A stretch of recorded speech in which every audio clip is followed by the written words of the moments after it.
24 debate. The world waiting for François Hollande to see what his foreign policy will be like. We were discussing in part one how Hollande is untested as of yet, of course, on the world stage. With us to talk about it, Belgian member of the European Parliament, Annemie Nets-Uterbroek. Thank you for being back with us. Also with us in our studios, Pierre Conessa, former strategist of the French Defense Ministry, today with the Political Science Institute Sciences Po. Vincent Jauvert, senior correspondent for French news magazine Le Nouvel Observateur. And Judah Grunstein, editor-in-chief of World Politics Review. Just before the break, Pierre Conessa making the point about how really the shadow of Charles de Gaulle looms large over foreign policy. There was a socialist president 17 years ago, Judah. His name was François Mitterrand. And even though he was from the left, he still acted in a very Gaullist manner when it came to foreign policy. Really, the break in French foreign policy came with Sarkozy. Well, yeah, but at the same time, independent means also pragmatic. Mitterrand didn't hesitate to support the deployment of intermediate-range missiles in Europe.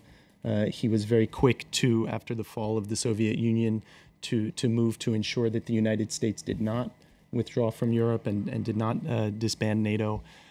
So the idea that an independent French foreign policy always means being in conflict with America is something of an exaggeration. Also, and really only sort of gets inflamed when there are disagreements.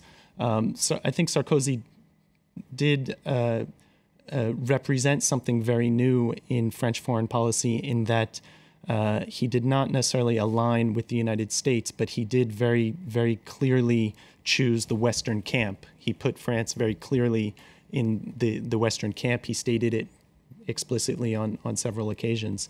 The two things that I wanted to follow up on with regard to the Libya intervention that also mark a maybe not a shift, but a very pronounced aspect of Sarkozy's foreign policy are his willingness and almost his eagerness to use the French military as part of French foreign policy and French power. From the very beginning of his presidency, he sought methods and avenues, whether through the European Defense Mission in Chad, the United Nations peacekeeping mission in southern Lebanon, in Côte d'Ivoire, and then most recently in Libya. He was very active. Act like an American, would you say? No, not necessarily. It's certainly a more American, perhaps a more American view of global security and of foreign policy. But the second thing is, and this is where there are that will be a real question mark with regard to Hollande. The second is also how active and dynamic he was. He did not shy away from taking a leading role, whether it was in the Russia-Georgia war, in Libya. And with the expression from the American point of view that came out of the Libya war was America leading from behind. And that's something that America wants to do more and more as with the budget constraints in terms of their military. They really do want other countries, other regional powers, middle powers, and world powers to take a more leading role. Sarkozy was willing to do that, and it worked very well for Obama. The question is whether Hollande will be as willing to do that, whether in the Mediterranean and elsewhere. There are other areas as well where Sarkozy was somewhat innovative about the use of French military force. There's a cost to all of this, and that cost is economic. In those images of Nicolas Sarkozy in Benghazi, in the background, there's also David Cameron. They've been working in tandem more and more, the French and the British. The French, who, by the way, have closed a whole host of military bases at home. Their permanent base in Senegal, they find themselves stretched with 40,000 troops abroad, either on operations or stationed permanently. And working in tandem, we talk a lot about the Americans, Vincent Jauvert, but it's really the British. The French and the British need each other, or else they don't have any more military ambition. Exactly. If you want, that's the problem with European defense. If you want to make European defense, you need two partners that are the French and the British, but the British don't want the European defense. So Sarkozy decided, without saying it, that he thought that he won't do European defense independently from NATO because he needed the British.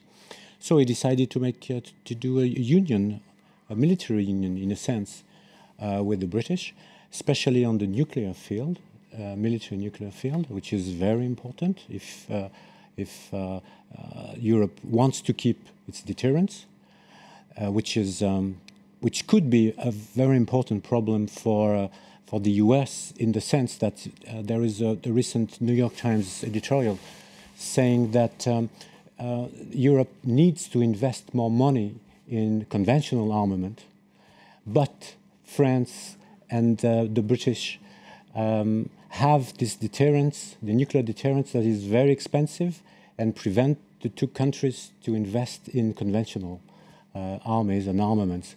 So probably, and that could be discussed in Chicago in the NATO summit and afterwards. Will Europe and will the French and the British invest more in the conventional armaments?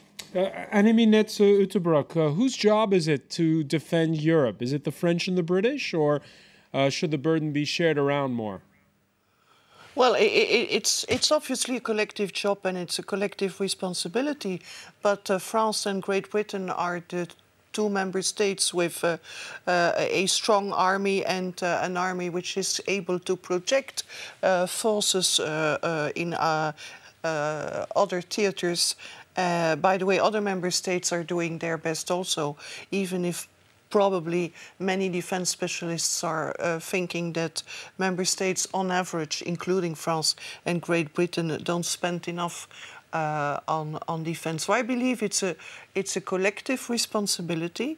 I also believe that when we put in place a security and foreign policy, we should pay a lot of attention to prevention, even more than to military intervention, which should, in my view, always only be a last resort. And that's something we might have lost sight of in a recent past. Not paying enough attention to prevention. Again, Pierre Conessa, nobody's got the money right now to engage in a lot of wars. Nobody has the money, and don't forget that François Hollande has remembered this promise of François Hollande explaining that he has to found, I don't remember how many thousand jobs for education, which he will take on defense, which means that we won't have money, and he will be obliged to listen a little more than Sarkozy did about the size of French armies, which means that I think one of the points on which Hollande will probably point out in the Chicago summit is to explain that NATO is not exactly a military alliance to make intervention everywhere in the world. That will be probably the main difference. That's the best way to explain to European countries that they have to spend money to defend their continent, not to make military intervention everywhere in the world. That's the point on which the philosophy of NATO will be probably a shift regarding Sarkozy's attitude. I think there's also another. There are two other challenges for Europe. First of all, Europe. First Judah Grunstein, then Annemie Nets-Uiterbroek. There are two challenges. The first is that Europe objectively doesn't spend as much as the NATO treaty calls for to begin with, and as most military analysts would hope. That at the same time, it doesn't spend very wisely. European armies combined have about 1 million soldiers under arms and cannot project force greater than about 60 to 100,000. That could be changed. The European defense industrial base could be better integrated so that each country isn't spending money to develop the same arms and the same weapon systems and duplicating things. The second thing gets back to what was said about preventing conflict, but also what was said about post-conflict situations. Libya was a successful military intervention in the sense that the civilian population of Benghazi was protected and Gaddafi was driven from power. The political situation afterwards is a nightmare, and it's radiated outwards throughout the whole region. So you have in the Sahel, you have the Tuareg rebellion in northern Mali, and elsewhere. That's obviously a question of finances within Europe in terms of not having the money to spend, but it also has to do with a willingness to be a more active strategic actor and that's sort of slowed down since Baroness Ashton has taken over as the foreign policy chief. There's been less of a willingness to really engage in preventative diplomacy and also post-conflict missions as well in terms of peacekeeping and peace enforcing. Annemie Netzer-Te-Broeke, do you agree? No, no, I don't agree. I first of all wanted to make the remark that the future of defense and effectiveness of defense is a matter of money, but it's not exclusively a matter of financial means. That's element number one. Secondly, I don't believe that we can go on as European Union to make the rest of the world believe that we are willing and able to intervene anywhere in the world whenever a conflict arises. People should indeed take care of their own problems, try to solve them, and try to do it in a non-violent way. So for Syria, for instance, that's the case? Excuse me? For Syria, that's the case? Well, I believe that we are all convinced that a military solution for Syria would be extremely difficult, would be extremely costful in terms of lives, not only of the military sent in, but also in terms of civilian lives lost. And I'm afraid that the only solution consists in pressure on Syria and building a strong coalition. But one of the participants in the debates made the remark that Libya at present is a nightmare, which is to a degree due to the fact that we were completely unfamiliar with what had been going on in Libya, let's say, for the last 15 years. And this is also true regarding other parts of the world where we are, in spite of everything, very badly informed of how the situation on the ground is. Thirdly, may I point to the fact that rebuilding a society and do post-conflict work is much more complicated than anybody likes to believe and likes to recognize. Look at Bosnia-Herzegovina. Look at Kosovo. The starting situations were much less complicated than, for instance, the Libyan ones. We have been there for over 10 years, and we can't really say that things have been fixed. All right. And we, before we go, because there's still a few more points that we want to look at. One of them, each president of France, when he takes office, pledges to review that cozy relationship between France and its former African colonies. That cozy relationship, sometimes a good thing for France, because obviously gives the French a lot of pull at the UN Security Council. But in this case, in the case of François Hollande, do you think that he's going to be truer or truer to his word than perhaps Nicolas Sarkozy was? Who knows? Well, who knows? Nobody knows. Who comes in first, I suppose that for the Socialist Party it will be very hard to depart from France-Afrique. But I suppose that Hollande knows that he has to, that it's such... could be such problematic politically for him, but at the same time you have economic issues, you have military issues, you have long-standing networks. So who knows? I don't know. I think nobody knows around this table. Pierre Connaissant, has that relationship with Africa changed in defense circles over the past 15 to 20 years? We've seen, for instance, the closing of a military base in Senegal.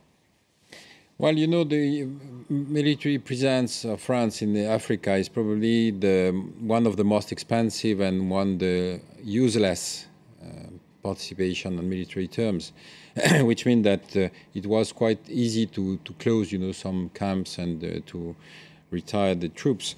And you remember that one of the decisions of Sarkozy was to implement a new camp, a new base in Abu Dhabi, which means that the balance, which was very different. But regarding all the rest of the relations, which has been tied, by long years and decades of France-Afrique action, unfortunately, I do think that inside the Socialist Party there are some remains and memories which make this question very difficult. Each camp with their old boys' networks. Yes, because when you're a dictator, it would be in Africa or in an Arabic country, you need to have a protector, and sometimes this protector sends you money. I mean, and if you want to avoid, the incertitude of elections, you have to pay the two camps. And remember that No? Laurent Fabius was the Well, mystery of this François is Hollande extremely went to cynical. Gabon on one of his first trips for François Hollande. It's not a good message, I suppose, regarding France-Afrique.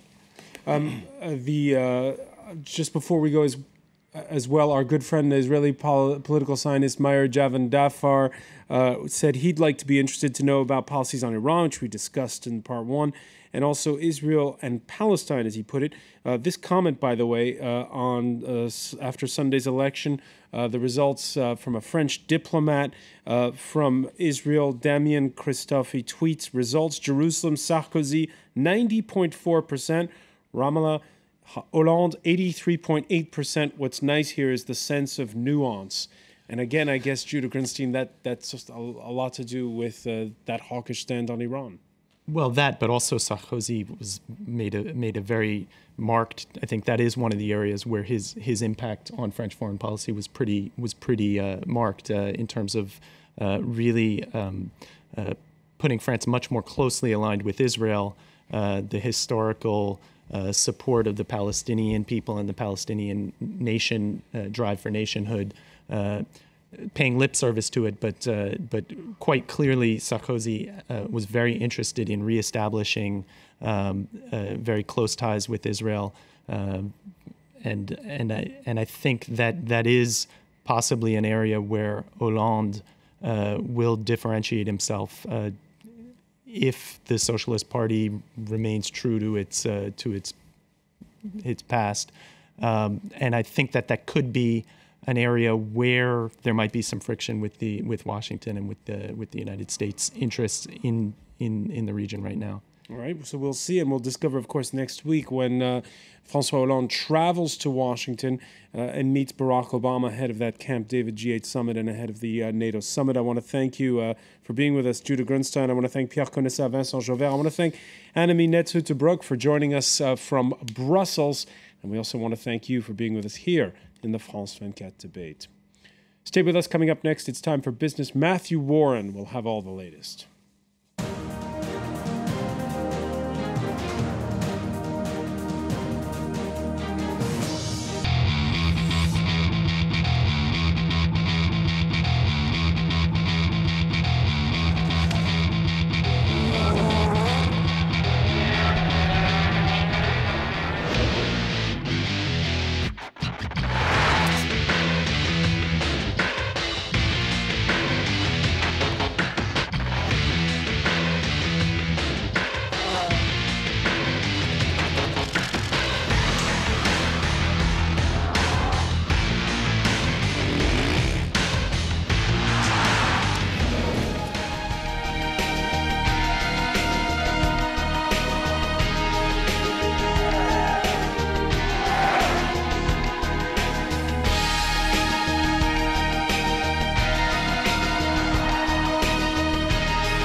The Observers. Take a new look at the news. Eyewitness accounts from those at the heart of the action all over the world, decoded by our journalists. Exclusive videos you've never seen before. Don't miss The Observers. Every Saturday, 6:50 a.m. Paris time on France 24.